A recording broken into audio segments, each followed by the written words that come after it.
So let's imagine you are going to do your NEBOSH NG2 or IG2 practical project, and you've decided that stress is a hazard that you want to include on your risk assessment. So let me show you how we might include this stress hazard on your risk assessment, and also we'll talk about the law, a particularly tricky issue with this hazard. So here's your risk assessment form. The first thing we need to put down is the hazard category, and the correct one would be mental ill health, because that's where we talk about stress, isn't it? Mental ill health. And here we need to describe the hazard. Now, stress is not a hazard. Stress is not a hazard. So stress from work, that's not a hazard. If you go back to your course materials and you remember the definition of stress, stress is the adverse reaction to the pressure, to the excessive pressure, excessive demands. Stress is the harm. Stress is the health effect. Stress is not a hazard. Stress is the effect of the hazard. So what is it which causes the stress? That's the hazard. Now, you studied in your course materials 6 kind of categories, if you like, of causes. Remember those? It was like demands, support, control, relationships, role, and change. Yeah? So we want to be talking about something to do with one of those 6 things, or maybe all of those things. Just some examples here. You could talk about excessive work demands during the busy build-up to Christmas. That might be relevant for some businesses. We have a really busy time, like Amazon delivery people, maybe before Christmas in some countries. Or we might have difficult working relationships with suppliers and customers. That could be linked to the relationship part of stress. Anyway, so that's kind of how you would phrase it. Stress then goes into the who might be harmed and how box. So here we've got to get a who, of course. So that could be customer service, personnel, could be what? We need an incident. Could be subjected to repeated difficult customers. Now we've got to be careful with this. We've got to be very careful because there's another hazard category that we don't want to stray into. Violence at work. Now, if you're being stressed out by aggressive, like abusive, that type of customer, that's actually a different hazard category. That would be violence at work. So there's a little bit of a crossover between the two. Be careful you don't get caught out there. A difficult customer is not necessarily an abusive customer. So I'm going to stick to mental health, but if these customers are abusive, I'll just swap the category to violence at work. Do repeated difficult conversations and could suffer from stress, anxiety, and depression.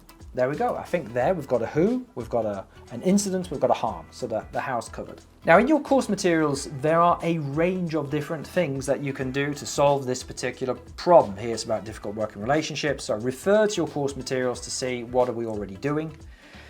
Now, there isn't any legislation in the UK on stress specifically. There are no stress at work regulations at the time of filming, so there's nothing for you to go for there. But there are some kind of common practices, standard practices, which are basically considered almost legal requirements now. For example, having access to some kind of employee assistance program, having return to work interviews when people come back from a stress-related absence, and making reasonable adjustments, that kind of thing. So have a look at your course materials to see what are the standard ways of managing this issue. By the way, just to be clear, that relying on mental health first aid is not a solution. I mean, yeah, sure, include it if you want. I mean, it's pretty standard now, isn't it? So sure, include it. But by itself, it's not going to prevent the stress, is it? We want to prevent stress, not manage the stress after it's happened. So what law could we use then? Since we have nothing else really to work with, I would recommend for the national NEBOSH students, like the NEBOSH NGC students, you would probably just use the Health and Safety at Work Act duties, and you could use one of the Section 2 duties. There's a variety there. It could be as basic as Section 2(1). You could maybe use some of these other ones as you feel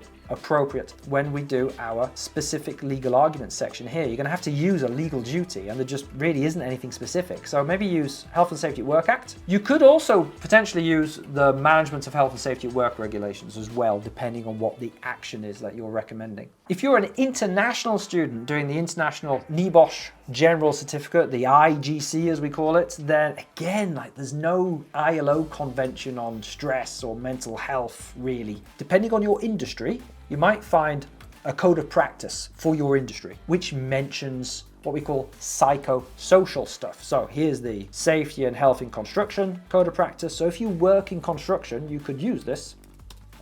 Type in psycho. That should take us straight there. Look, it's in the It's in the table of contents, work-related stress. It's not a lot, is there? We've got basically three duties there. Not a huge amount to work with, but yeah, you could mention this maybe. Use that in your specific legal arguments, depending on what the action is. And if none of that works for you, then just use the generic ILO C155 or R164 recommendation, and you should be good. So there we are. Do not copy anything on this form that I have shown you. Your project must be your own work. Copying this probably will get you into a whole load of trouble with NEBOSH under their malpractice policy. Anyway, I hope you found that useful. Any questions, give me a shout. I'll see you in another video.